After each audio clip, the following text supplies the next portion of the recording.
welcome back to Unfairy FairyTales.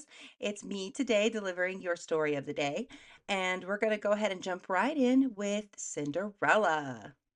We all know about Cinderella, right? I mean, Cinderella's sweet, she's kind, she's patient, but this is actually just fairy tale speak for this girl has been emotionally exploited so long, she thinks suffering is a personality trait. Yeah. So this poor girl, right? So her dad dies, and her stepmother immediately goes, "Great, let's ruin her life." Not gradually, not subtly, just straight into unpaid labor and child labor laws, all violated immediately. So here we go with the stepmother, right? This woman has two daughters and zero shame, like none at all. She takes Cinderella's room, her clothes, her dignity, and probably her will to live and says, "You can sleep by the fireplace now." Which is not character building. That's indentured servitude with like maybe a little bit better lighting. Terrible. And Cinderella, she didn't say anything. She didn't do anything. She just does everything. That's crazy. Like all the cooking, all the cleaning, all the laundry, all the emotional support, all for no money. No days off. Just vibes and ash. Like, I ain't working for no vibes and ash. You got me crazy. No, no, no. The stepsisters, man, those two clowns, they are so mean, loud, and delusional, which is impressive, honestly. But they treat Cinderella like trash. They all wear these outfits that look like rejected clearance rack curtains, and somehow they think that they are the prize. That's bold, if I can say the least.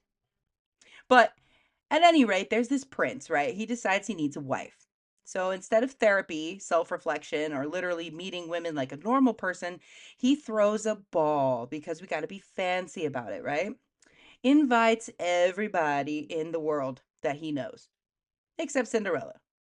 Well, he doesn't know her, so whatever, because she's like now the help. So the help doesn't come dance, the help comes and cleans up plates and trays. But slavery apparently, there's these clauses that are still enforceable in this universe. So whatever. But let me tell you about this other gal, the fairy godmother. She's late, she's sparkly and questionable. But here we enter the fairy godmother.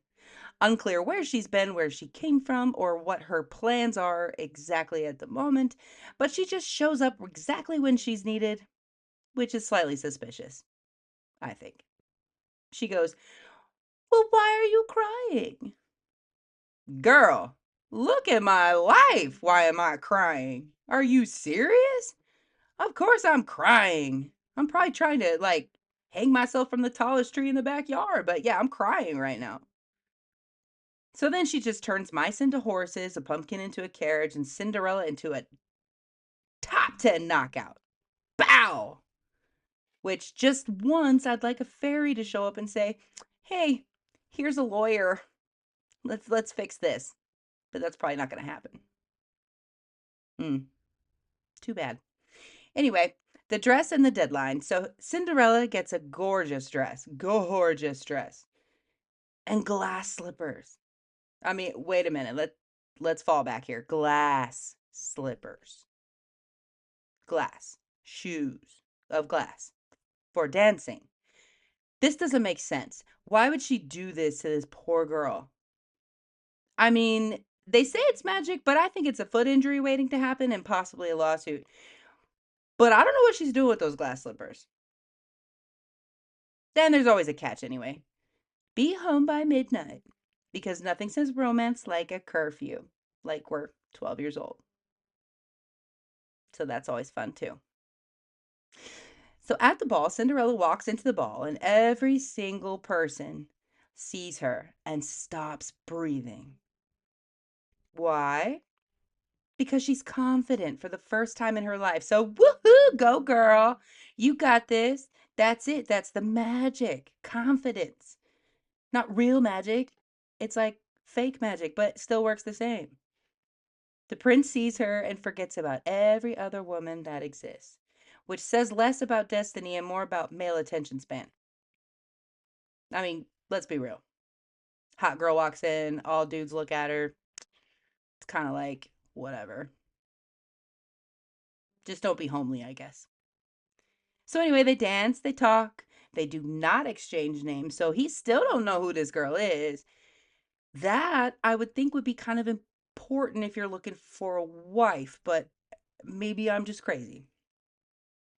And then boom, the clock strikes anxiety o'clock, right on 12.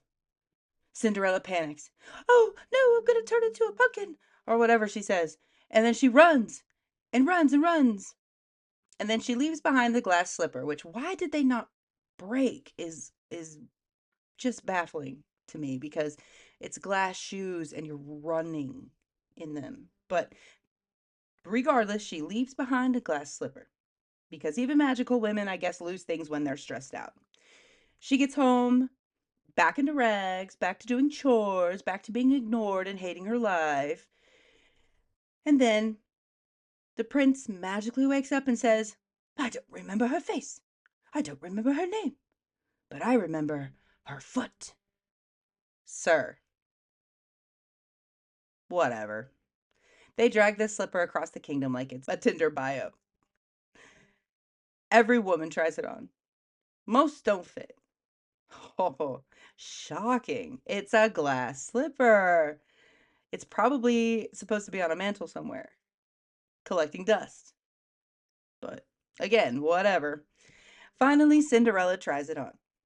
And oh, it's a perfect fit. The prince goes, That's gotta be her. That's the foot I'm looking for. Think about it, ladies.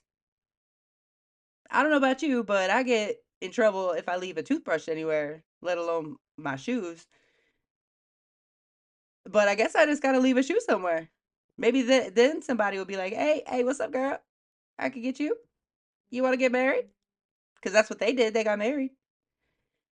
She leaves her abusive stepmom and her two ugly sisters, and nobody ever addresses the unpaid labor. All of the abusive years that she had to sit by the fireplace and sleep in the dirt. But now she's a princess, so it's all good, right? Happily ever after. But hey, I just want you to remember the key takeaways here. Cinderella didn't win because she was passive. She survived long enough for an exit. That's it. Nothing magical, nothing special. She just made it long enough to get out. Honestly, that is in itself relatable to probably almost everybody. All right, ta ta! Subscribe now.